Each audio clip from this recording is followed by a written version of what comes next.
serio, después de que me exhibió ya. Hermana Claudia, muy buenas noches, ¿cómo está usted?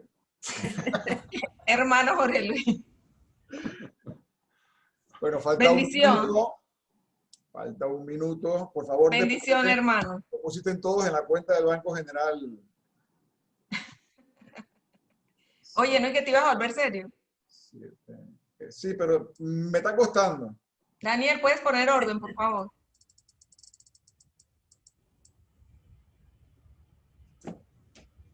Bueno, vamos a ver.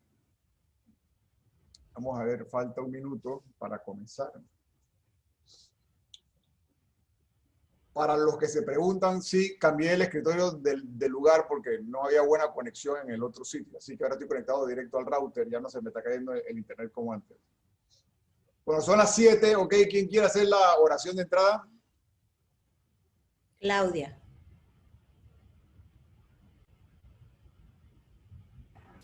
Claudia. Claudia. Claudia. Claudia Patricia, una democracia.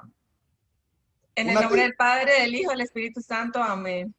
Señor, te damos gracias por todas las bendiciones que nos das a cada uno de nosotros.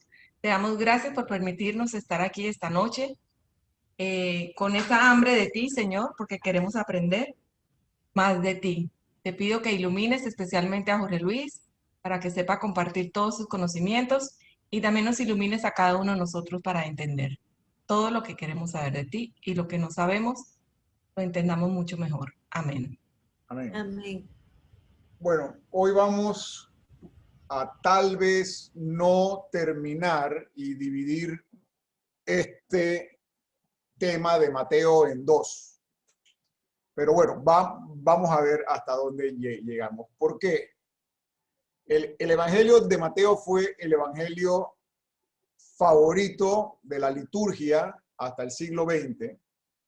Una de las razones es que se pensaba que era el primer evangelio. Hasta el siglo XX fue que se descubrió que el evangelio de Marcos era el primer evangelio y ahí fue donde Marcos comenzó a tomar relevancia.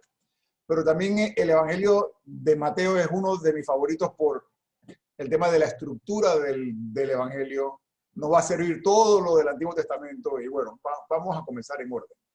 Vamos a comenzar en orden. Y vamos a leer bastante porque probablemente nunca vamos a leer todo el evangelio de Mateo corrido, así que vamos a verlo. El evangelio de Mateo presenta a Jesús. Mateo le está hablando a una comunidad judía. Y como Mateo le está hablando a una comunidad judía que cree que Jesús es el Mesías, porque todavía no se puede hablar de cristianismo, presenta a Jesús como la realización de las promesas y los anuncios del Antiguo Testamento. Este es un evangelio que muy probablemente se escribe, todos los, digamos, la gran mayoría de los expertos están de acuerdo que está escrito en Siria, en Palestina, entre los años 80 y 90. Entonces es muy importante saber qué estaba sucediendo entre los años 80 y 90 para poder entender el Evangelio de Mateo. Después de la destrucción del templo en el año 70, primero comenzó Vespasiano y terminó su hijo Tito de arrasar el templo en la primera guerra de los judíos contra los romanos. En los años 80 se da una convención, una conferencia, un retiro que se llama Jamnia o Yafne, como se llama en hebreo, donde los judíos expulsan de la sinagoga a todos aquellos que creen que Jesús es el Mesías. Recuérdense que hasta antes de la época de Jesús y durante la época de Jesús y un poco posterior a la época de Jesús, antes de la destrucción del templo, en los viajes de Pablo llegaba a la sinagoga y ahí estaban los temerosos de Dios y las sinagogas estaban abiertas a todos. Resulta que ahora, en esta polémica, estamos en medio de esta polémica, por eso se sabe que el Evangelio está escrito entre el 80 y el 90, esa polémica se zanja en el 84, los judíos que creían en Jesús fueron expulsados de la sinagoga. Entonces ahora tienen un problema de identidad, tienen un problema de cómo organizarse. Entonces, esta comunidad es una comunidad que proviene del judaísmo, y se presenta el enfrentamiento de Jesús y los fariseos, pero se presenta en esta época. Y vamos a recordar que para poder leer los evangelios tenemos que leer 3 capas, y esto lo vamos a repetir siempre. Lo primero es el Jesús histórico, que vamos a ir llegando a él con las pocas fuentes que tenemos para poder llegar siempre a aproximarnos a ese Jesús histórico. Luego al Jesús de la fe, que para nosotros los creyentes se mezcla, que es el Jesús visto con los ojos de la resurrección y de la venida del Espíritu Santo. Y luego hay una comunidad, y esto es años después, hay una comunidad a la cual el evangelista le está hablando, primero hablando, viviendo el evangelio y luego lo escribe. Y en este caso la preocupación del evangelista es ver cómo organizar una comunidad de judíos que no sientan ese desosiego o esa falta de pertenencia a la sinagoga y que vean en la figura de Jesús el cumplimiento de todas las promesas del Antiguo Testamento. Vamos a leer, por ejemplo, Mateo, y todo el día vamos a estar en el Evangelio de Mateo y vamos a leer bastante, por eso creo que hoy no vamos a terminar, porque aquí hay unos discursos que son espectaculares. Vamos a leer Mateo, capítulo 23, versículos del 13 al 18. Mateo, capítulo 23, versículos del 13 al 18. Vamos a ver el enfrentamiento del Jesús de Mateo en la época de Mateo con los fariseos. Ok. Hay de ustedes, escribas y fariseos hipócritas, que cierran a los hombres el reino de los cielos. Ustedes ciertamente no entran, y a los que están entrando no los dejan entrar. Hay de ustedes, escribas y fariseos hipócritas, que recorren mar y tierra para un propósito, para ser un prosélito. Cuando llega a hacerlo, lo hacen hijo de condenación el doble que ustedes. Hay de ustedes, guías ciegos, que dicen: si uno jura por el santuario, eso no es nada, mas si jura por el oro del santuario, queda obligado. Insensatos y ciegos, ¿qué es más importante, el oro o el santuario que hace sagrado el oro?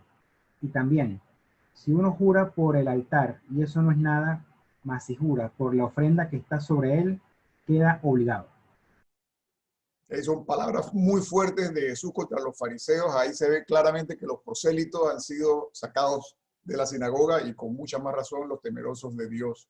Todos aquellos que creen que Jesús es el Mesías. Y nuevamente estamos viviendo en el contexto histórico de la destrucción del templo de Jerusalén y la posterior expulsión de los cristianos, bueno, que todavía no se le pueden llamar cristianos, de los judíos que creían en Jesús, de la sinagoga en Jamnia. ¿Okay? La comunidad de Mateo tiene una conciencia misionera. ¿Okay? Acuérdense que Siria, Palestina, Antioquía, de Antioquía, muy, muy cerca, salieron los viajes misioneros paulinos. Salió Pablo, salió Bernabé, salió Marcos, salió Tito. O sea, era una comunidad bastante misionera, que tienen una conciencia misionera y está abierta a los paganos. Así que este evangelio es un evangelio inclusivo. Ahí está, como dijimos hace un momento, esta comunidad está muy preocupada por organizarse como el pueblo de Dios, ya que después de Jamnia fueron sacados de las sinagogas y están desorientados. Necesitan una nueva ley, una nueva liturgia, unas nuevas normas de organización comunitaria, y esto es lo que Mateo de una manera magistral va a responder en la estructura y en la escritura de este evangelio. Este es uno de los evangelios, no es el evangelio que está escrito en el mejor griego, porque el evangelio que está escrito en el mejor griego es el evangelio de Lucas, pero para mí es el evangelio que está mejor estructurado. ¿Okay? Fue el preferido de la iglesia hasta el siglo XX, como le dije hace un momento. Es el evangelio que se llama el evangelio eclesial, porque es el único evangelio que menciona específicamente la palabra iglesia, eclesia. Entonces, el Evangelio de Mateo comienza en Mateo 1:23. Se nos presenta como el cumplimiento de una de las profecías de Isaías. Mateo capítulo 1, versículo 23.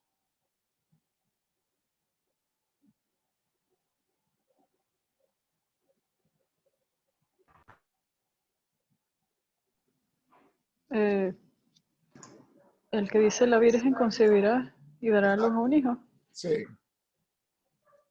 La Virgen concebirá y dará a luz un hijo y le pondrán por nombre Emmanuel, que significa Dios con nosotros. Okay, entonces, con el nacimiento de Jesús de María, ya se está cumpliendo la profecía del Antiguo Testamento, la profecía de Isaías, donde decía que la Virgen concebirá un hijo que se llama Emmanuel y que significa Dios con nosotros. ¿Y con qué termina Mateo magistralmente? Mateo 28, del 19 al 20. Acuérdense, Dios con nosotros significa Emmanuel. ¿Y qué dice Jesús en Mateo 28, 19, 20? Lo tengo. Dale, Gaby. Vayan y hagan discípulos entre todos los pueblos. Bautícenlos, consagrándolos al Padre y al Hijo y al Espíritu Santo. Y enséñenles a cumplir todo lo que yo les he mandado. Yo estaré con ustedes siempre, hasta el fin del mundo. Ok, entonces comienza el Evangelio diciendo que este es el Emmanuel, Dios con nosotros, y termina diciendo, y yo estaré con ustedes hasta el fin del mundo. Así que ese Emmanuel, que es Dios con nosotros, Él está diciendo a la comunidad que estará con nosotros todos los días hasta el fin del mundo. Jesús entra en conexión directa con Abraham, con David, y es el nuevo Moisés. Vamos a leer en el capítulo 1 la genealogía y vamos a ver ciertas cosas que son interesantes de la genealogía de Jesús en el capítulo 1. Que yo sé que cuando lo leen en misa es un poquito aburrido, pero hoy le vamos a dar un poquito de explicación judía, hebrea, porque este es un evangelio de que hay que ver con lentes hebreos para poder entender la riqueza de lo que Mateo comienza a citar desde el principio. La genealogía. Se está en el capítulo 1, al principio. Los antepasados de Jesucristo. Correcto. Esta es una lista de los antepasados de Jesucristo, que fue descendiente de David y de Abraham. Okay. Al principio quiere dejar muy claro que Jesús es el Mesías. Y como es el Mesías, es descendiente de David. Y también quiere dejar muy claro de que Jesús es o está en relación directa con el padre de la fe, que es Abraham. Así que comenzamos desde Abraham. Dale. Ya me arrepentí. Este es un nombre raro. Abraham fue padre de Isaac. Esto lo fue de Jacob y este de Judá y sus hermanos. Judá fue padre de Fares y Zera, y su madre fue Tamar. Fares fue padre de Esrón y este de Aram. Aram fue padre de Aminadab, este lo fue de Naasón y este de Salmón. Salmón fue padre de Booz, cuya madre fue Rabá. Booz fue padre de Obed, cuya madre fue Ruth. Obed fue padre de Jesé, y Jesé fue padre del rey David. Ok, vamos a llegar hasta David. Desde Abraham hasta David hay 14 descendientes. ¿Ok? Dijimos que el idioma hebreo no tiene vocales. Entonces, David tiene solamente consonantes, que es D, V, D. La D, y obviamente, pues todas estas letras representan números. La D es 4, la V es 6 y la D es 4. 4 más 6 más 4, 14. 14 era el número con que los judíos a los cuales él se estaba dirigiendo estaban leyendo que él se estaba refiriendo a David. ¿Ok? En ese número 14. Y luego vamos a ver otra cosa interesante. 14 entre 2 es 7, que es el número de la perfección o de la plenitud. Así que aquí ya hay 2 7. Y vamos a ver otra cosa interesante que hay en esta genealogía, que se está contando la genealogía al estilo hebreo, pero ya se están mencionando 2 mujeres. Una que se llama Tamar, y no sé si ustedes recuerdan en el Antiguo Testamento que Tamar es,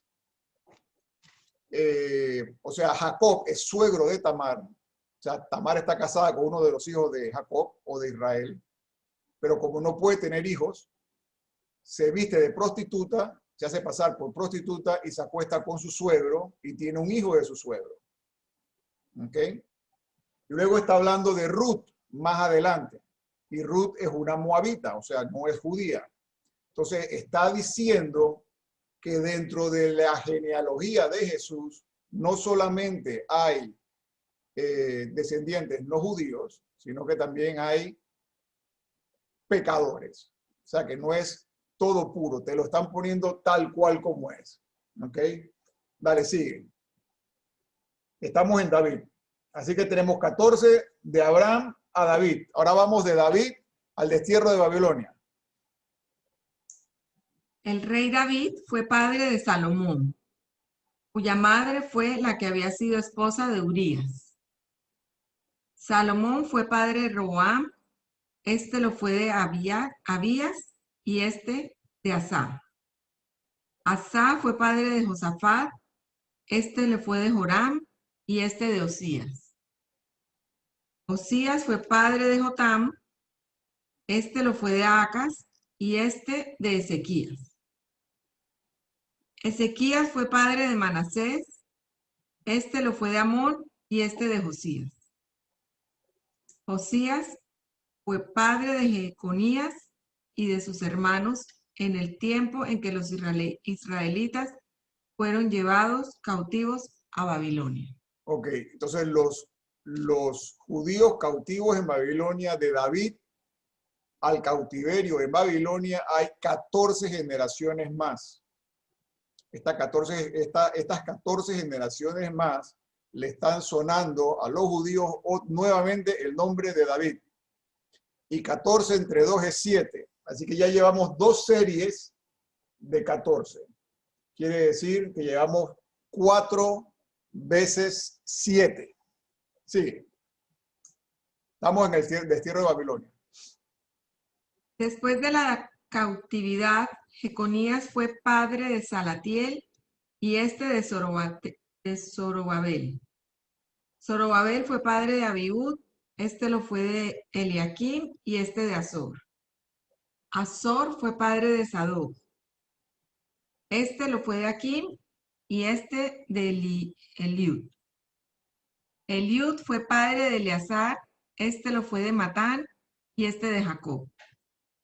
Jacob fue padre de José, el marido de María, y ella fue la madre de Jesús, Entonces, al que llamamos el Mesías. Aquí está la diferencia que se especifica muy claramente que José no es el padre, sino María, que fue la madre de Jesús. Y tenemos nuevamente 14 generaciones desde el destierro hasta el nacimiento de Jesús. Otra vez le está diciendo David, David, David, David, 3 veces 14. Como no hay superlativo en hebreo, el mayor superlativo es repetir una vez y un superlativo es repetir una vez y el mayor superlativo es repetirlo 3 veces. Por eso es que el número de la bestia dicen que es 666. Aquí hay 14, 14, 14. Le está sonando David, David, David. Y luego esto lo dividimos entre 2. Ahí hay una serie de 6 veces 7. Quiere decir que Jesús comienza la séptima sea, miren cómo está jugando Mateo con los números, con la numerología hebrea. Jesús comienza la 7ª generación de 7. O sea que Jesús comienza la perfección de la generación de la salvación del pueblo. Entonces quiere dejar desde el principio claro de que Jesús es el Mesías, ¿okay? Que ese es uno de los títulos cristológicos que se le da en el Evangelio de Mateo, pero además Jesús es David, superlativamente, 14, 14, 14, y además de eso Jesús es el 7º, o comienza el 7º en la genealogía, la 7ª corrida de 7, porque dividimos 14 entre 2, tenemos 3 series de 14, es 7, 7, 7, 7, 7, 7, son 6, 7, y Jesús comienza el último 7. Esto lo tenemos que ver con mente judía, nuevamente, así que aquí se quiere poner clarísimo la relación que hay entre Jesús y David, la plenitud del Mesías, la relación que tiene con Abraham, y vamos a ver ahora más adelante cómo Jesús es el nuevo Moisés.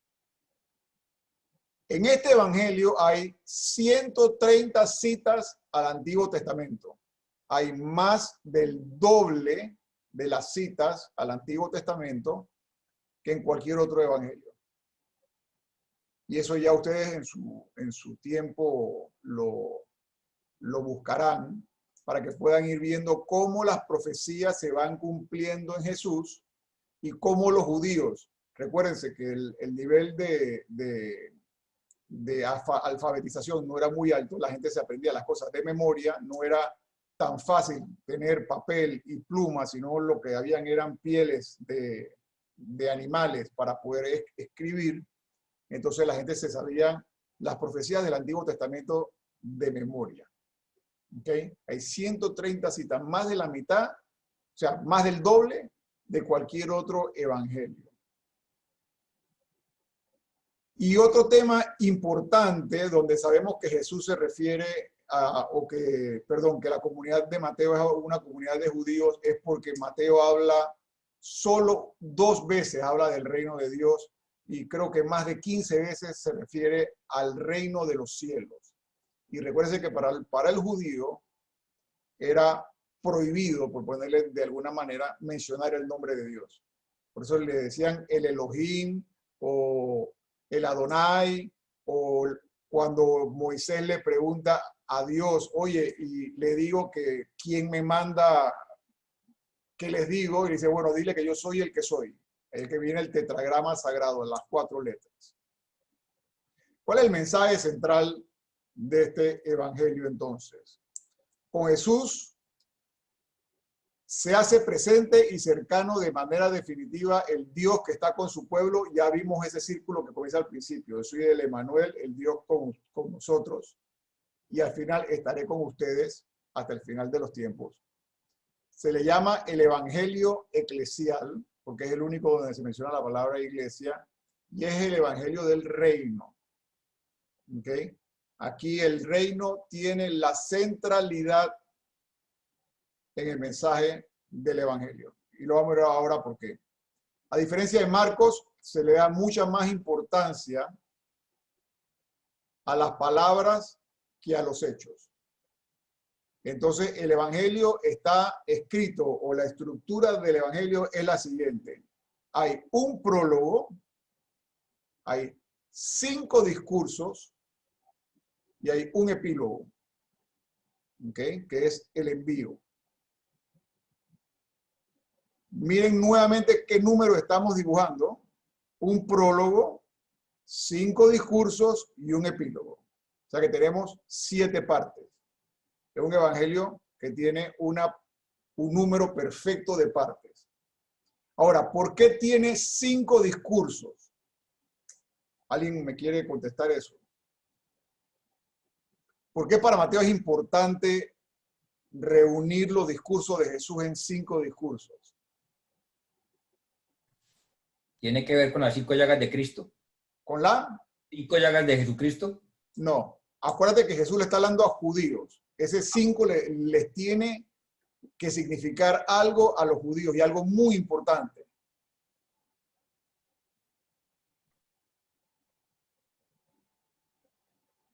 Para los judíos, ¿qué era lo más importante? La Torá. La Torá. ¿Cuántos libros tenía la Torá? 5. Es el Pentateuco. El Génesis, Éxodo, Levítico, Número y Deuteronomio. Entonces, Mateo le está diciendo a su comunidad que esta es la nueva Torá. ¿Y quién escribió la Torá para los judíos? Moisés. Entonces, quien les habla es el nuevo Moisés. Así que el Evangelio está hecho alrededor de 5 discursos. Hay una genealogía con el nacimiento de Jesús, el anuncio del reino, y comienza el primer discurso, que es el Sermón del Monte, donde en Lucas será el Sermón de la Llanura, y aquí lo suben en el monte para igualarlo con Moisés, que está hablando desde el monte Sinaí y está dando las nuevas tablas de la ley. El segundo será el discurso de la misión, que lo vamos a ver. No sé si quieren ir tomando nota. El Sermón del Monte son los capítulos 5, 6 y 7. Sermón del Monte, capítulos 5, 6 y 7. El discurso de la misión son los capítulos 9 y 10. Repito, Sermón del Monte, 5, 6 y 7. Probablemente en el Sermón del Monte está recogido toda la doctrina cristiana o lo más importante de la doctrina cristiana. Primero quiere explicarles cuál es la nueva ley. Luego, cómo se van a llevar eso en misión, capítulos 9 y 10. Luego viene lo central. ¿Cuál es esa misión? ¿Anunciar qué? Anunciar el reino. Así que el capítulo 13 van a ver parábolas del reino para explicar el reino. En numerología hebrea, el número que está en el medio es el más importante. Cuando decimos que en la Torá, Génesis, Éxodo, Levítico es el número 3, Número y Deuteronomio, ¿cuál es el libro más importante? El Levítico, porque está en el medio. Es el número 3. Tiene 2 de un lado y 2 del otro lado. Entonces, aquí que tenemos 2 discursos y el tercer discurso es el discurso de las parábolas del reino, ¿cuál es el discurso más importante en este evangelio? Las parábolas. Las parábolas del reino. Y entonces, si alguien quiere adivinar cuántas parábolas del reino hay en el tercer discurso, que son las parábolas del reino. 7. Hay 7 parábolas. Excelente. Ya nos estamos entendiendo como judíos y cómo los judíos estaban viendo esto. ¿Ok? Entonces, una vez que se explica lo que es el reino, a través de esas 7 parábolas, se da lo que se llama el discurso eclesial, que es el discurso de cómo deben comportarse unos con otros. Ese discurso está en el capítulo 18, desde el versículo 3 al versículo 34. Y aquí hay tantas cosas que hay que ver que vamos a leer bastante hoy. Y el último discurso, que es después de decirle cómo se van a comportar como iglesia, ahí se menciona la palabra iglesia, eclesia, les habla entonces del discurso escatológico, o sea, del final de los tiempos. Y luego viene el epílogo, muerte, resurrección, apariciones, envío. Vayan y proclamen el evangelio en el nombre del Padre, del Hijo y del Espíritu Santo, y yo estaré con ustedes todos los días hasta el final de los tiempos. Entonces vámonos a lo que los mismos judíos han denominado la joya del primer siglo del judaísmo, que es el Sermón del Monte. Vámonos al capítulo 5. Yo sé que muchos hemos leído el capítulo 5, 6 y 7 porque el padre Benjamín nos los ponía como penitencia cuando nos confesábamos, pero los que no estaban en la parroquia San Lucas o no se confesaban con el padre Benjamín, no se los habrán leído. Así que vamos a leer. Jorge Luis, yo tengo una pregunta. Dígame. De todo lo que has dicho por la estructura del Evangelio de Mateo, Ajá. ¿puedo asumir que era una persona letrada, que que a diferencia de, por ejemplo, de Pedro y otros que eran pescadores, él era una persona más educada, vamos a decir. Bueno, mira, me salté esa parte. ¿Quién escribió este evangelio? Y vamos a hacer un pequeño paréntesis porque es interesante. La tradición le atribuye este evangelio a Mateo, Leví, que era el recaudador de impuestos.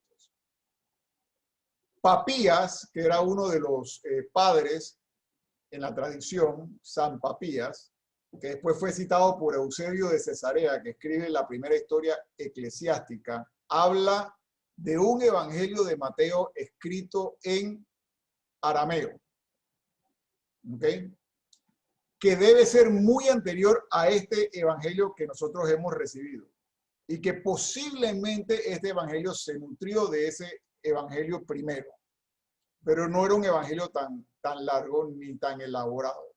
Esto es un evangelio de un discípulo de Mateo, si queremos seguir la tradición y no entrar en las discusiones históricas modernas, pero es definitivamente una persona muy bien letrada y muy conocedora del Antiguo Testamento y con una estructura espectacularmente hecha para poder ser muy bien entendido por el nuevo pueblo de Dios. Tiene un mensaje en todo sentido de cómo deben organizarse después de esa expulsión de la sinagoga. Pero sí, este evangelio hacia el año 80, 90, ya Mateo habría muerto, hace muchos años había muerto martirizado. Mateo el apóstol. ¿Ok? Entonces, bueno, vamos a comenzar en el capítulo 5 con las bienaventuranzas y vamos a ver quién quiere leer las bienaventuranzas. Las bienaventuranzas, qué hermoso. Jesús, al ver toda aquella muchedumbre, subió al monte, se sentó y sus discípulos se reunieron a su alrededor. Entonces comenzó a hablar y les enseñaba diciendo: Felices los que tienen el espíritu del pobre, porque de ellos es el reino de los cielos. Felices los que lloran, porque recibirán consuelo. Felices los pacientes, porque recibirán la tierra en herencia. Felices los que tienen hambre y sed de justicia, porque serán saciados. Felices los compasivos, porque obtendrán misericordia. Felices los de corazón limpio, porque verán a Dios. Felices los que trabajan por la paz, porque serán reconocidos como hijos de Dios.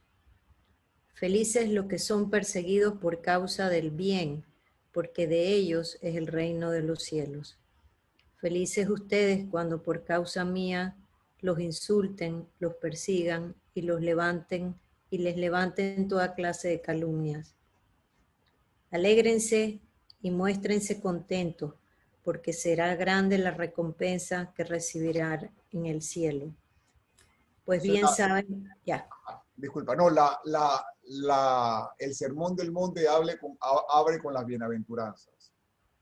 Y la primera bienaventuranza es, y esa es una bienaventuranza que ha regado mucha tinta por ahí explicándose, bienaventurados o felices los pobres de espíritu. Se pensó en una época, porque en Lucas dice felices los pobres, se pensó en una época de que Mateo había suavizado un poco el término, pero en los documentos del Qumran nos hemos dado cuenta que definitivamente se hablaba de los pobres de espíritu, de los Anawim Ruja, que significa los pobres de Yahvé de espíritu. ¿Y quiénes eran esos pobres de espíritu? Los que se vaciaban de toda su voluntad y se llenaban de la voluntad del Padre. Entonces nos está diciendo desde el principio que bienaventurados o felices van a ser todos aquellos que pongan toda su confianza en Dios, que se vacíen de su voluntad y que se llenen de la voluntad de Dios. Eso recuerda el episodio de Getsemaní, que lo vamos a, o lo ven más adelante en el Evangelio, donde le dice, Padre, aparta de mí este cáliz, pero que no se haga mi voluntad sino la tuya. ¿Okay? Y luego comienza entonces y sigue el Sermón del Monte luego de las bienaventuranzas. ¿Quién quiere seguir leyendo? Sal de la tierra. Sí, desde que se acaban las bienaventuranzas. Vosotros sois la sal de la tierra, mas si la sal se desvirtúa, ¿con qué se la salará? Ya no sirve para nada más que para ser tirada fuera y pisoteada por los hombres. Vosotros sois la sal del mundo. No puede ocultarse una ciudad situada en la cima de un monte, ni tampoco se enciende una lámpara y la pone debajo del celemín, sino sobre el candelero, para que alumbre a todos los que están en la casa. Brille así vuestra luz delante de los hombres, para que vean vuestras buenas obras y glorifiquen a vuestro Padre que está en los cielos. Entonces Jesús le está diciendo a ellos dos elementos muy importantes en la época. Ahora posiblemente el tema de la sal, hasta que nos cae mal y que coman poca sal porque te puede hacer daño, pero en esa época la sal era algo muy bien visto, ya que mantenía los alimentos, le daba sabor a los alimentos, era cara, así que se podía vender a buen precio. Le está diciendo a los discípulos, ustedes sean sal y luz, sean lo más importante y sean la luz del mundo. Y estamos invitados nosotros a ser sal y luz. Ese es lo primero que Dios quiere que seamos dentro de la comunidad. Sal y luz. ¿Quién quiere seguir? Yo puedo seguir. Ok. No penséis que he venido a derogar la ley y los profetas.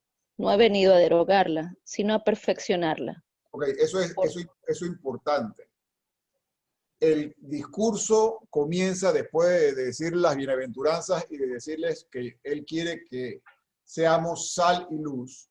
Les quiere poner bien claro que Él no ha venido a abolir la ley de Moisés. Él no ha venido a abolir la ley y los profetas. Él ha venido a darle, en algunas otras traducciones dice, un perfecto cumplimiento. Dale, sigue.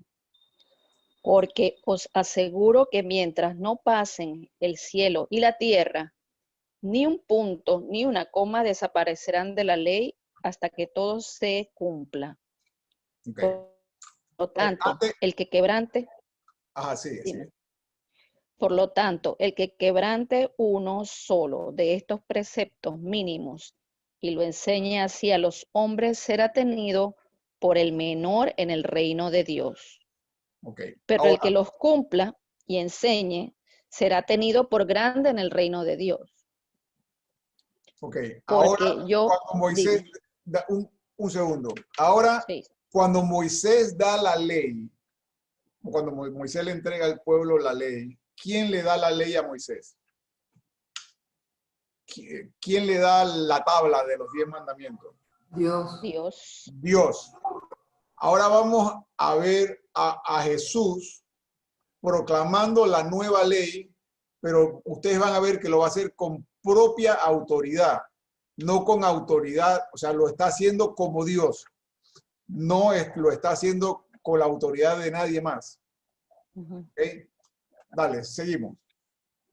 Porque yo os digo que si vuestra justicia no supera la de los maestros de la ley y la de los fariseos, no entraréis en el reino de Dios.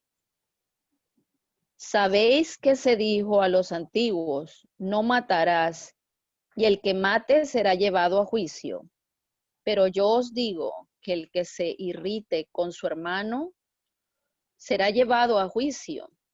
El que insulte a su hermano será llevado ante el Tribunal Supremo. El que lo injurie gravemente será llevado al fuego. Por tanto, si al llevar tu ofrenda al altar te recuerdas allí que tu hermano tiene algo contra ti, deja tu ofrenda delante del altar y vete antes a reconciliarte con tu hermano. Después vuelve y presenta tu ofrenda. Ponte a buenas con tu adversario pronto mientras vas con él por el camino, no sea que te entregue el juez y el juez al alguacil y te metan en la cárcel, te aseguro que no saldrás de allí hasta que pagues el último céntimo. Sabéis que se dijo, no cometerás adulterio, pero yo os digo que todo el que mira a una mujer con mal deseo, ya ha cometido con ella adulterio en su corazón. Por tanto, si tu ojo derecho te pone en peligro de pecar, arráncatelo y tíralo, porque te conviene perder uno de tus miembros antes que todo tu cuerpo sea arrojado al fuego. Y si tu mano derecha te pone en peligro de pecar, córtatela y tírala, porque te conviene perder uno de tus miembros antes que todo tu cuerpo vaya al fuego. También se dijo, el que se separe de su mujer, que le dé el acta de divorcio. Pero yo os digo que todo el que se separe de su mujer, excepto en caso de concubinato, la expone a cometer adulterio, y el que se casa con una mujer divorciada comete adulterio. También sabéis que se dijo a los antiguos, no jurarás en falso, sino que cumplirás al Señor tus juramentos. Pero yo os digo que no juréis de ninguna manera, ni por el cielo, porque es el trono de Dios, ni por la tierra, porque es el estrado de sus pies, ni por Jerusalén, porque es la ciudad del gran rey, ni por su cabeza, ni por tu cabeza, porque ni un cabello puedes volver blanco o negro. Decid sencillamente sí o no. Lo que pasa de esto viene del maligno. Esa es una sentencia fuerte e importantísimo. No jurarás cuando quieres decir sí, di sí, y no es no.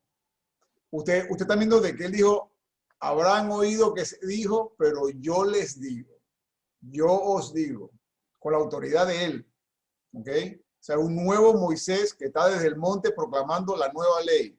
Y no solamente está proclamando una ley que es nueva, porque el Mesías tenía esa potestad en la mentalidad judía, era la ley del Mesías. Está proclamando la misma ley, pero la está proclamando de una manera mucho más radical. Ya no es necesario matar para pecar, sino estar en desacuerdo o haber insultado al prójimo o haber hecho esas cosas que nosotros nunca hacemos. Sigamos, antes que se sigan riendo. Sabéis que se dijo, ojo por ojo y diente por diente, pero yo os digo que no hagáis frente al que os ataca. Al contrario, al que te abofetee en la mejilla derecha, preséntale también la otra. Y al que te quiera llevar a juicio para quitarte la túnica, déjale también el manto. Al que te obligue a ir con él 1 kilómetro, vete con él 2. Da a quien te pida y no vuelvas la espalda a que desea que le prestes algo. Sabéis que se dijo, amarás a tu prójimo y odiarás a tu enemigo. Pero yo os digo, amad a vuestros enemigos y rezad por los que os persiguen, para que seáis hijos de vuestro Padre Celestial, que hace salir el sol sobre buenos y malos, y hace llover sobre justos e injustos. Porque si amáis a los que os aman, ¿qué méritos tendréis? ¿No hacen eso mismo los publicanos? Y si saludáis solamente a vuestros hermanos, ¿qué hacéis de especial? ¿No hacen eso también los paganos? Vosotros sed perfectos, como vuestro Padre Celestial es perfecto. Guardaos de practicar vuestra justicia delante de los hombres para que os vean. De otro modo, no tendréis mérito delante de vuestro Padre Celestial. Por tanto, cuando des limosna, no toques la trompeta delante de ti, como hacen los hipócritas en las sinagogas y en las calles para que los hombres los alaben. Os aseguro que ya recibieron su recompensa. Tú, cuando des limosna, que no sepa tu mano izquierda lo que hace tu derecha, para que tu limosna quede en secreto, y tu Padre que ve lo secreto te recompensará. Cuando recéis, no seáis como los hipócritas que prefieren rezar de pie en las sinagogas y en las esquinas de las plazas para que los vea todo el mundo. Os aseguro que ya recibieron su recompensa. Tú, cuando reces, entra en tu habitación, cierra la puerta y reza a tu Padre que está presente en lo secreto, y tu Padre que ve en lo secreto te recompensará. Al rezar no os convirtáis en charlatanes como los paganos que se imaginan que serán escuchados por su mucha palabrería. No hagáis como ellos, porque vuestro Padre conoce las necesidades que tenéis antes de que vosotros le pidáis. Vosotros rezad así: Padre nuestro que estás en el cielo, santificado sea tu nombre. Venga a nosotros tu reino. Hágase tu voluntad en la tierra como en el cielo. Danos hoy nuestro pan de cada día. Perdona nuestras ofensas como también nosotros perdonamos a los que nos ofenden. No nos dejen caer en tentación y líbranos del mal. Dicen, una pequeña pausa, dicen que esa es la oración perfecta. En Mateo, a diferencia de Lucas, esa oración tiene ¿cuántas peticiones? Yo creo que ya a estas alturas tiene que estar acostumbrada. 7. Siete peticiones. 7. ¿Y cuál es la más importante? ¿Cuál es la tercera? La que está en el medio de las 7. Perdón, la cuarta, la que está en el medio de las 7. Hay 3 de un lado, 3 del otro lado, la que está en el medio es la más importante. ¿Venga a nosotros tu reino? No. Perdona nuestras ofensas. No. Hágase tu voluntad. No. Ay, Líbranos Dios del mío. mal. No nos dejes caer en la Danos tentación. hoy nuestro pan de cada día. Sí, señor. La Eucaristía es central y es lo más Ok. importante de las 7 peticiones. Padre nuestro que estás en el cielo, santificado sea tu nombre. No hay ninguna petición, están describiendo al Padre. Padre nuestro que estás en el cielo, santificado sea tu nombre. Venga a nosotros tu reino. Primera petición. Hágase tu voluntad en la tierra como en el cielo. Danos hoy nuestro pan de cada día. Es el centro. Perdona nuestras ofensas como también nosotros perdonamos a los que nos ofenden. No nos dejes caer en tentación y líbranos del mal. Entonces, la Eucaristía está en el centro de esta oración perfecta de 7 peticiones, que es tal cual como la seguimos rezando. No rezamos la versión de Lucas, rezamos la versión de Mateo en la liturgia. Dale, sigamos. Sí. Porque si vosotros, ¿yo sigo o quieren que siga otro? Bueno, si quiere de que siga otro, Jorge Luis, una pregunta, Jorge Luis. Dime. ¿Por qué bueno, de repente no me tienes una respuesta, pero ¿por qué los protestantes no rezan el Padre Nuestro si está en la Biblia? Eso es algo que no sé. Eso es algo que no sé, pero deberían. Ellos siempre se basan en que todo tiene que estar en la Biblia y eso está ahí. Sí, y cuando en Lucas los discípulos le dicen a Jesús, enséñanos a rezar, así como Juan el Bautista le enseñó a rezar a sus discípulos, él les enseña el Padre Nuestro. No creo que todos los hermanos separados no recen el Padre Nuestro, pero no sé. Dale, ¿quién quiere continuar? Porque yo estoy seguro de que son muy pocos los que se han leído el Sermón del Monte, que es la pieza de literatura más bonita del siglo I. Estamos después del Padre Nuestro. En Mateo 5, 6 y 7. Termina en el 7:29. Estamos en el versículo 14. ¿De qué capítulo? Del capítulo 6. Ok, seguimos entonces.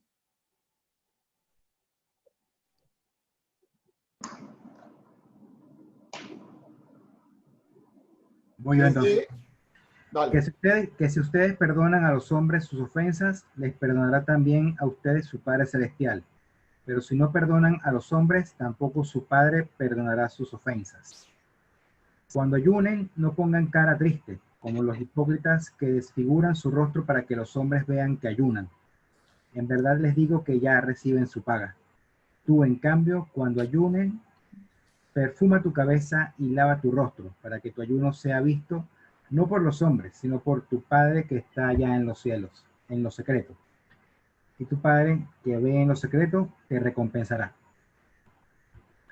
No amontonen tesoros en la tierra, donde hay polilla y herrumbe que corroen y ladrones que perforan y roban. Amontonen más bien tesoros en el cielo, donde no hay polilla ni herrumbe que corroan, ni ladrones que perforen ni roben, porque donde está tu tesoro, allí también estará tu corazón. La lámpara del cuerpo es el ojo. Si tu ojo está sano, todo tu cuerpo estará luminoso. Pero si tu ojo está malo, todo tu cuerpo estará a oscuras. Y si la luz que hay en ti es oscuridad, ¿qué oscuridad habrá?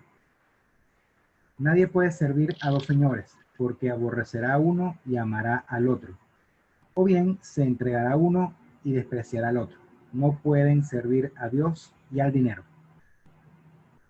Por eso les digo, no anden preocupados por su propia vida, qué comerán, ni por su propio cuerpo, con qué se vestirán. ¿No vale más la vida que el alimento y el cuerpo más que el vestido? Miren las aves del cielo, no siembran, ni cosechan, ni recogen en graneros, y su Padre Celestial las alimenta. ¿No valen ustedes más que ellas? Por lo demás, ¿quién de ustedes puede, por más que se preocupe, añadir una sola hora a la medida de su vida? Y del vestido, ¿por qué se preocupan? Observen los lirios del campo, cómo crecen, no se fatigan ni hilan. Pero yo les digo que ni Salomón, en toda su gloria, se vistió como uno de ellos. Pues si a la hierba del campo, que hoy es y mañana se echa al horno, Dios así la viste, ¿no lo hará mucho más con ustedes, hombres de poca fe? No anden pues preocupados diciendo, ¿qué vamos a comer? ¿Qué vamos a beber? ¿Con qué vamos a vestirnos? Que por todas esas cosas se afanan los gentiles, pues ya sabe su Padre Celestial que tienen necesidad de todo eso. Busquen primero el reino de Dios y su justicia, y todas esas cosas se les darán por añadidura. Así pues, que no se preocupen del mañana, el mañana se preocupará de sí mismo. Cada Una día frase, tiene bastante disculpa, nada más preocupación.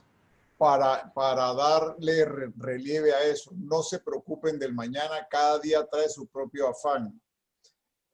Preocúpense del hoy, ni siquiera sabemos si vamos a estar aquí mañana. Yo creo que el Sermón del Monte es autoexplicatorio. Yo nada más quiero resaltar algunas cositas, ¿no? ¿Sigue?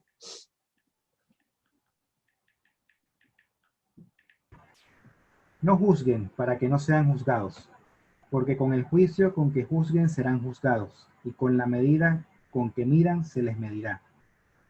¿Cómo es que miras la astilla que hay en el ojo de tu hermano y no reparas en la viga que hay en tu ojo? ¿O cómo vas a decir a tu hermano, deja que te saque la astilla del ojo teniendo la viga en el tuyo?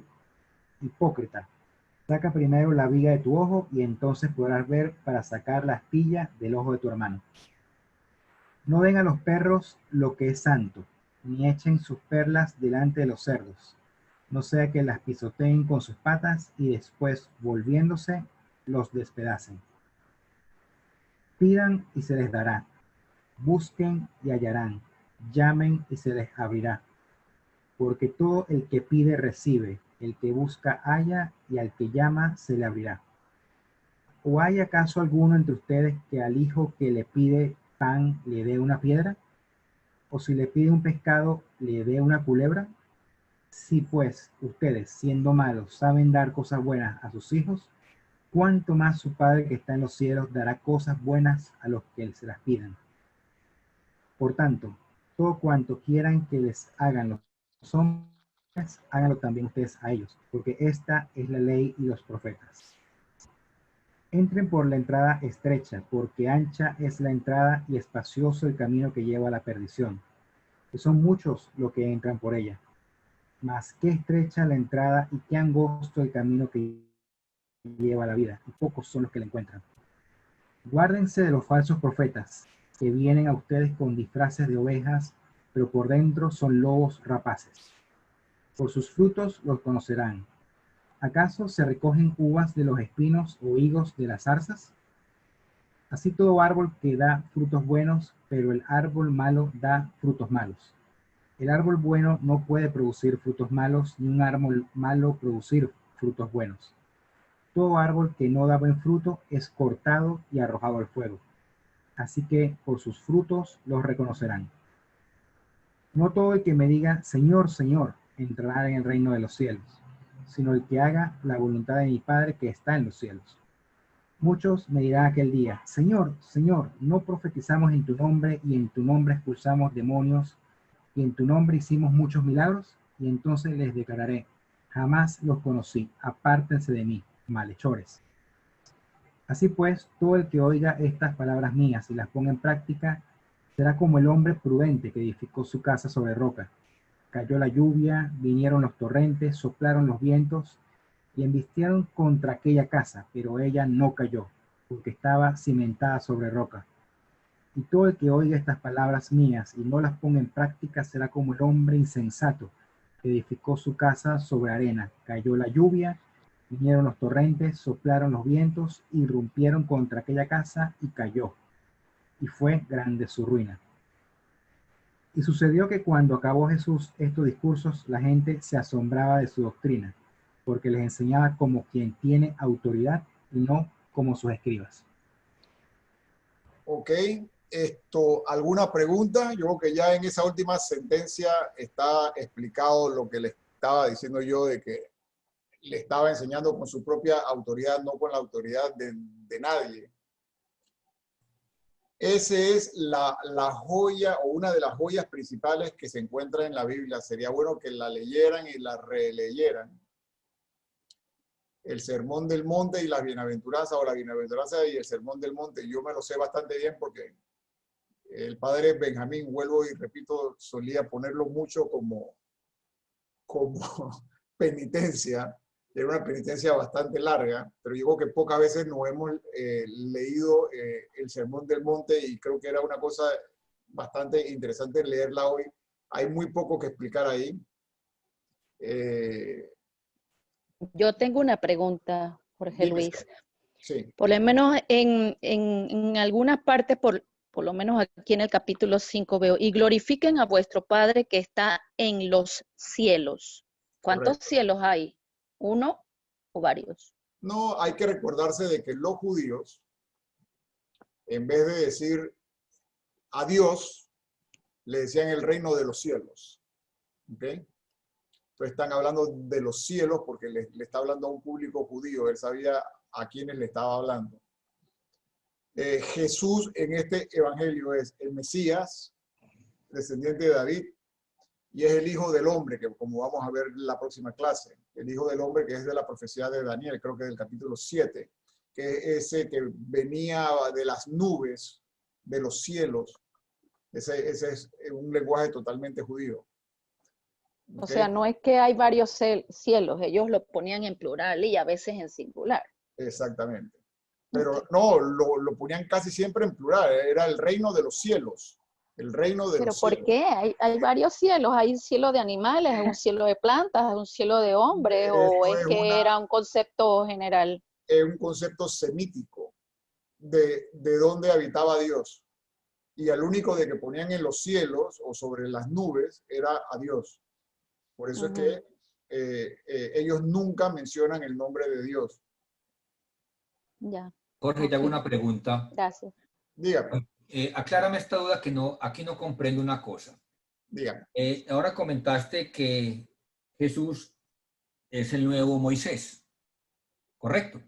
Sí, es la representación del nuevo Moisés, correcto. Y en otra parte que hemos hablado mucho más anteriormente, la que tengo entendido, Jesús también es el nuevo Adán. ¿Cómo es ese paralelo ahí? Que no lo logro comprender. Ok, Jesús es pero no en este evangelio. Sí, claro, pero... Jesús para Lucas va a ser el nuevo Adán, ¿ok? Y para Pablo, ¿ok? Porque ya por los primeros padres, Pablo va a estar más preocupado por el tema de la salvación. Y en el tema de la salvación, por un hombre entró el pecado al mundo y por otro hombre entró la gracia. Jesús es mucho más que Moisés. Jesús es mucho más que Adán y Jesús es mucho más que David. Por eso es que es la perfección de la sabiduría, de los profetas, del rey. Cuando los reyes magos, que dicho sea de paso, nunca se menciona que sean magos, ni se menciona que sean tres, y dicho sea de paso, la única vez que se mencionan es en el Evangelio de Mateo, así que le debemos a Mateo tener los reyes magos en la Navidad. Eso de Melchor, Gaspar y Baltasar vienen de los apócrifos que se acogieron de ahí. Ellos le regalan a él oro, incienso y mirra. Le regalan oro porque es rey. Aquí no solamente va a ser el nuevo David y el nuevo Moisés dando la nueva ley. Este es el primer discurso. Acuérdense que este es el primer discurso de los 5. El principal va a ser el discurso del reino, donde el rey de reyes y el señor de señores es Jesús. Y por eso le dan oro. Le dan incienso porque es el nuevo sumo sacerdote. O sea, es el nuevo rey y es el nuevo sacerdote, el nuevo sumo sacerdote. Y le dan mirra porque la mirra era utilizada en ese tiempo para embalsamar los cuerpos cuando eran crucificados. Así que ahí se está haciendo alusión a la nueva Pascua, al nuevo paso. ¿Ok? Entonces Jesús tiene un montón de significados cristológicos en el Evangelio de Mateo, y los judíos cada vez que oían esta predicación estaban entendiendo y estaban siguiendo todo lo que se les estaba diciendo. Jesús, el nuevo Abraham, el nuevo Moisés, el perfeccionamiento de David, el Mesías, el Rey de Reyes, el Sumo Sacerdote, el Señor de Señores y todos los títulos. No sé si me explico. Sí, no, me queda tranquilo, me queda claro. ¿Ok? Entonces, nuevamente, no hay que perder de vista que la audiencia de él son judíos. Hay algunos paganos que iban a la sinagoga y que tenían que conocer, de lo contrario no iban a entender nada de lo que se le dice en el Evangelio y las alusiones que se hacen al Antiguo Testamento. Estas personas, prosélitos, los que estaban en la parte de atrás, que eran los temerosos de la ley, los temerosos de Dios, perdón, que han sido expulsados de la sinagoga, están ahora viendo cómo se organizan. Y la primera parte viene y les dice las leyes o las nuevas leyes o el perfeccionamiento de las nuevas leyes, porque Jesús no viene a abolir ni la ley ni los profetas, sino viene a darle verdadero cumplimiento y no va a cambiar una sola tilde de esa ley, sino que la va a poner inclusive más fuerte y más radical. Entonces, preocúpense del hoy, mañana no sabemos. Hay un montón de buenas enseñanzas dentro de las bienaventuranzas y dentro del Sermón del Monte, donde ustedes se van a dar cuenta de que hay un hilo conductor común, que es la ley del amor. La ley del Mesías es la ley del amor. No juzguen, no cometan adulterio, no se enfaden con el prójimo. Más adelante en las leyes en el discurso eclesial de cómo comportarse uno con otro es donde van a ver cuántas veces perdono, pero bueno, eso lo vamos a ver para la próxima clase. ¿Quién tiene alguna otra pregunta? Yo tengo una pregunta. Sí. Luis. Mencionaste a la numerología hebrea y yo quería saber si ellos siempre usan y actualmente siguen usando la numerología para encontrar al Mesías. La numerología siempre fue muy importante para los pueblos de la Mesopotamia y muy en especial para el pueblo de Israel. De hecho, ellos han hecho toda una ciencia de esto que se llama la cábala, ¿no? Pero hablando específicamente de lo que es el siglo primero, los números tenían mucho significado. Y tenían mucho significado porque al no tener vocales, se utilizaban como parte del alfabeto, tanto para representar personas, ¿okay? Como dije, el 14 era David, y la gente lo sabía. El número 1 era Dios, que es solamente uno. El 2 era la dualidad, el bien y el mal. El 3 era presente, pasado y futuro. Y el 4 eran los 4 elementos de la naturaleza: aire, agua, tierra y fuego, que eran los únicos 4 que eran conocidos en esa época. Y entonces, presente, pasado y futuro, más todos los elementos de la naturaleza, tú sumas 4 más 3 es 7. 7 era el número perfecto. Como no había imperfección, yo le restaba al 7 1 y quedaba en 6. Entonces el 6 era el número imperfecto. Como no había superlativo, se repetía el número. Por eso es que 7 7 7 era perfectamente perfecto y 6 6 6 era perfectamente imperfecto, que era lo que le decían el número de la bestia en el Apocalipsis, ¿no? Por eso es que Entonces, por ejemplo, disculpa que te interrumpa. No, el famoso 666. Por eso es que aquí hay, para llegar a Jesús, intencionalmente, hay 3 genealogías de 14 al principio. De Abraham a David, de David al destierro o al exilio en Babilonia, del exilio en Babilonia a Jesús. Y va a decir David, David, David, 3 veces. O sea que es el perfeccionamiento de David. Por el 14 no existía, sino que era 2 veces 7. Así que al ser 3 veces 14, eran 6 veces 7.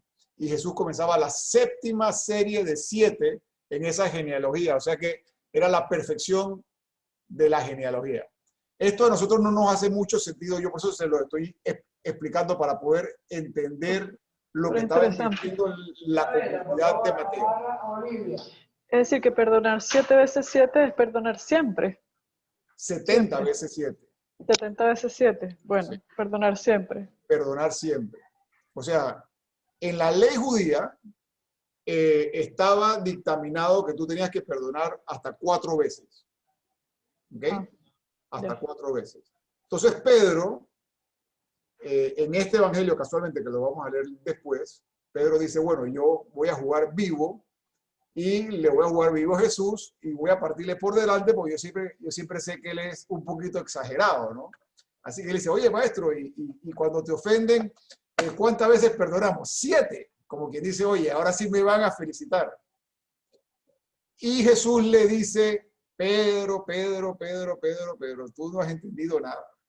Yo te digo que no 7, 70 veces 7.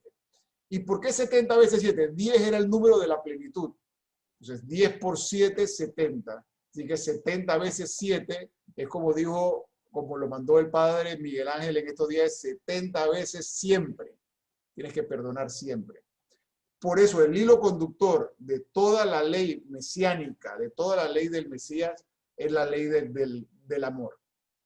Mientras tú ames a Dios sobre todas las cosas y ames al prójimo como a ti mismo, nunca olvidarse de la parte de ustedes mismos, porque mucha gente se deja de amar uno mismo y piensa que tengo que amar al prójimo y ser más bien servil, y no es la idea. La idea es que haya un plano de hermandad y de igualdad entre el prójimo y yo, y Dios arriba. Tenemos una creación en su estado natural, ¿ok? En su estado balanceado, en su estado como debió haber sido. Cada vez que violentamos esto, rompemos esa armonía. Y esa armonía se rompe cuando se quiere quitar a Dios de arriba y queremos nosotros colocarnos ahí, o queremos colocar ahí al dinero, como lo puso en el Evangelio. Tener dinero no es malo, pero reemplazar a Dios por el dinero, o sea, reemplazar a Dios por cualquier símbolo, por cualquier otra cosa, es que me estoy saliendo entonces de la misericordia de Dios. Y todo conecta a la ley del amor y a la primera bienaventuranza. Los que tienen toda su confianza en Dios serán bienaventurados. Los que ponen toda su confianza en Dios serán bienaventurados. Eso no necesitan estar acumulando nada porque ellos saben que Dios va a proveer. Claro, tenemos que poner nuestra parte, ¿no? Pero los que no, entonces van a tener un estado no natural, porque el estado natural del ser humano es estar en paz.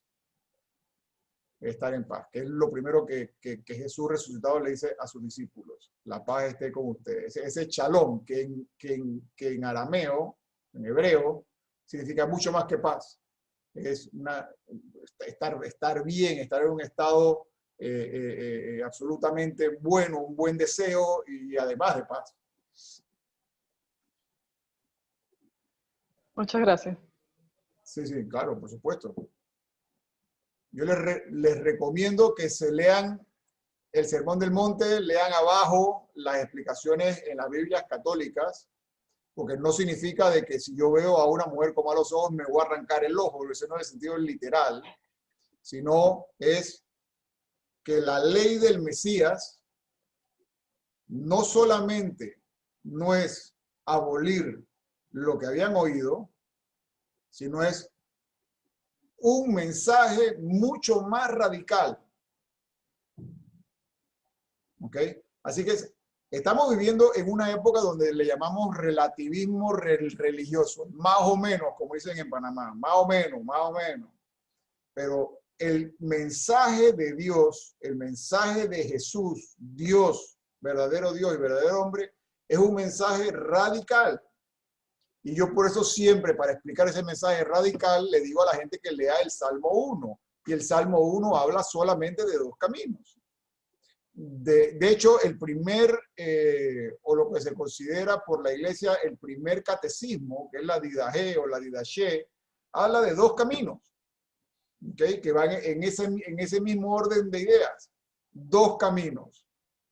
El que oye la ley del Señor y medita su ley de noche y de día será como árbol plantado junto al río, que da fruto a su tiempo, Y el otro camino es el que no oye la ley del Señor y quiere hacer lo que le da la gana y poner la ley de quien quiera, que no sea el Señor, y hacerse su Dios a su imagen y semejanza.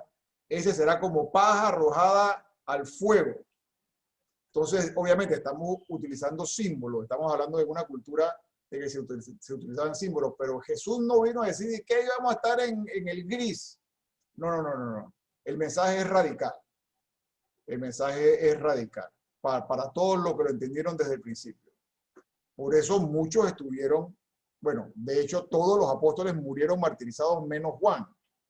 Esa es una de las pruebas más grandes de que la resurrección no es una invención. Nadie hubiese muerto por una mentira. Por lo menos, no todos. Algún loco, posiblemente, pero todos.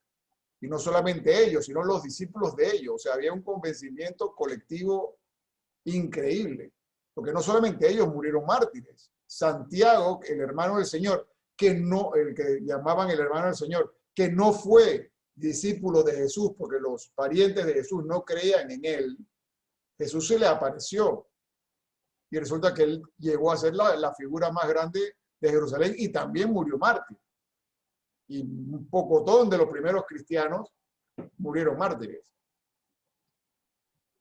Entonces, este evangelio, vuelvo y repito, es un evangelio que ha sido muy consentido por la iglesia hasta el siglo XX.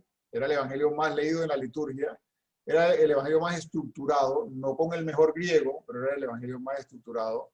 Primero te habla del Sermón del Monte, o sea, te habla de la nueva ley, para que luego vayas con esa ley en misión, a misionar que la palabra, el reino de Dios, que era el mensaje principal de Jesús, pero en este evangelio no se menciona el reino de Dios, sino el reino de los cielos, ¿ok?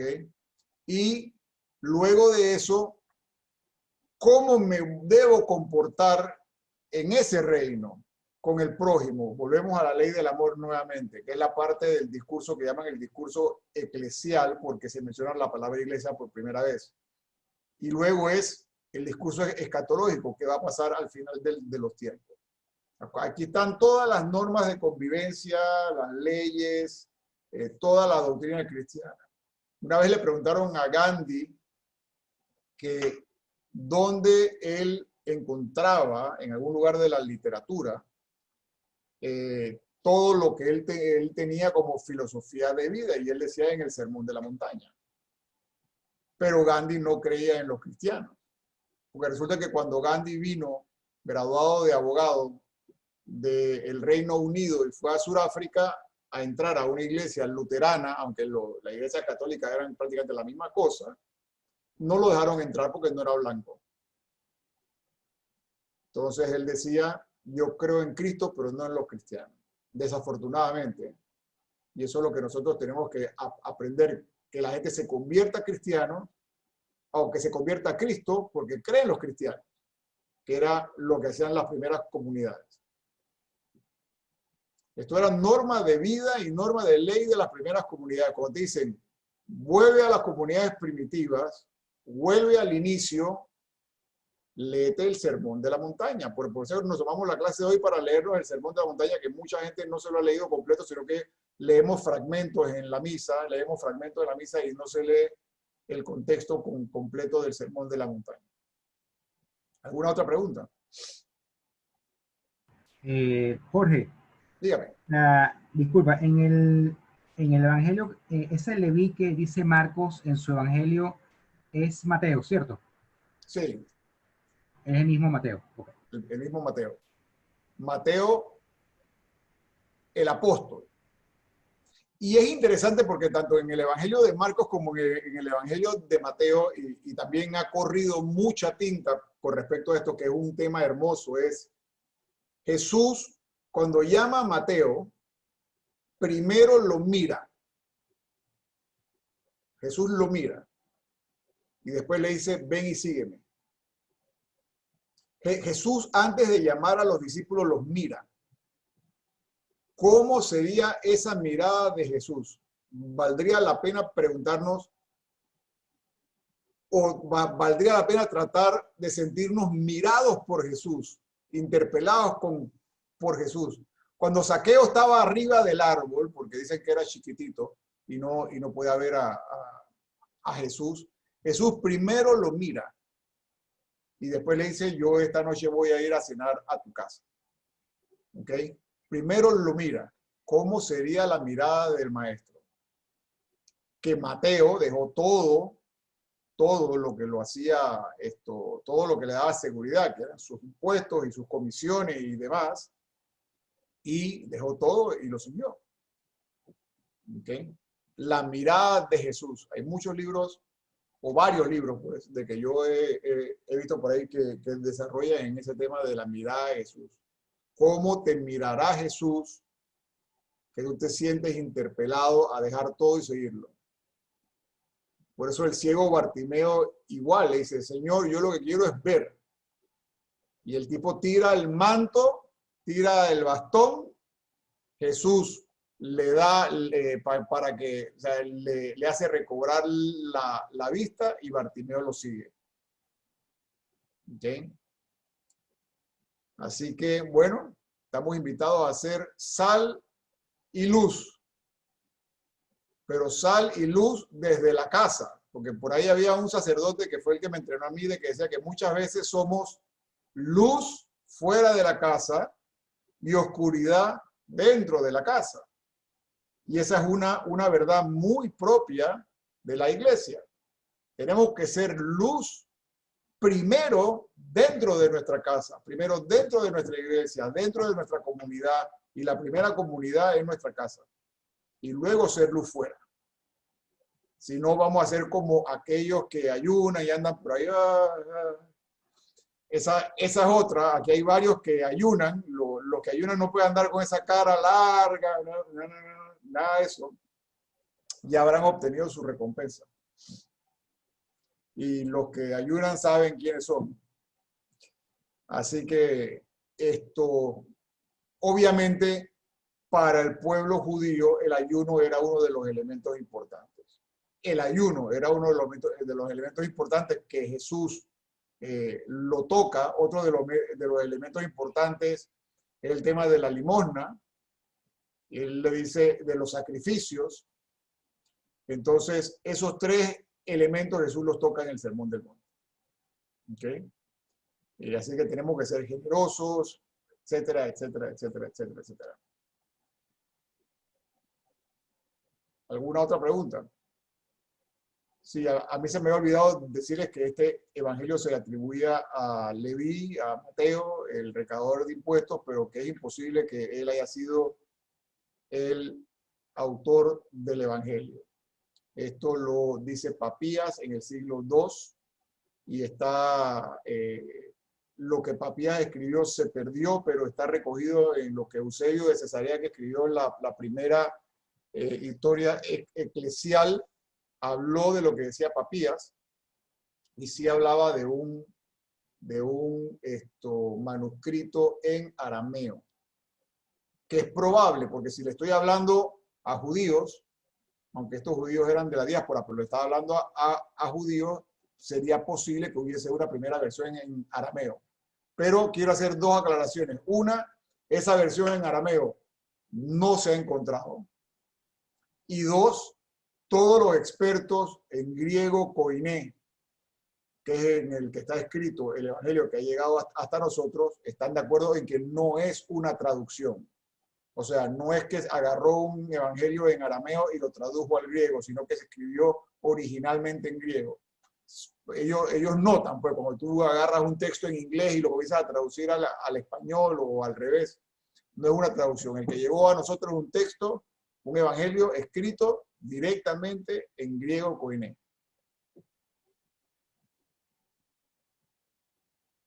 Bueno, ¿tenemos alguna otra pregunta? Miren que en la genealogía, como decía un cura por ahí, no tiene reparo en sacar los platos sucios de la genealogía. Hay 4 mujeres que se mencionan ahí. Nosotros mencionamos a 2.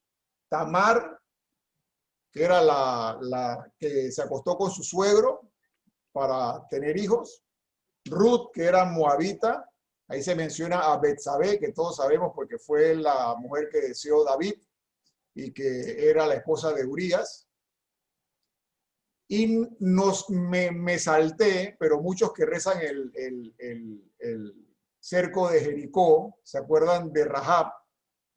Que también está dentro de la genealogía, que Rahab es la prostituta, ¿okay? Que cuando van a entrar en la tierra prometida, guarda y le da cobijo a los judíos.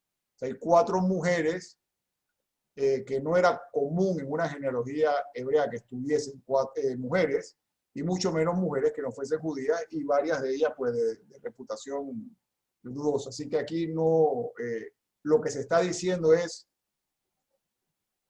que lo mismo que se dijo en el Sermón del Monte: Dios hace salir el sol sobre justos y pecadores y hace llover sobre buenos y malos, o al revés, pero es el mismo significado. ¿Ok? ¿Estamos bien? ¿Alguna otra pregunta? No se queden con dudas. Vamos a seguir con Mateo en la próxima clase.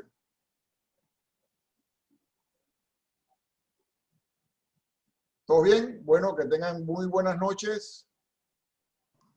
Buenas noches a todos. Buenas noches y gracias. Buenas noches, muchas gracias. Buenas noches, gracias. Gracias. Buenas noches. Muchas Gracias. Jorge Luis. Buenas noches.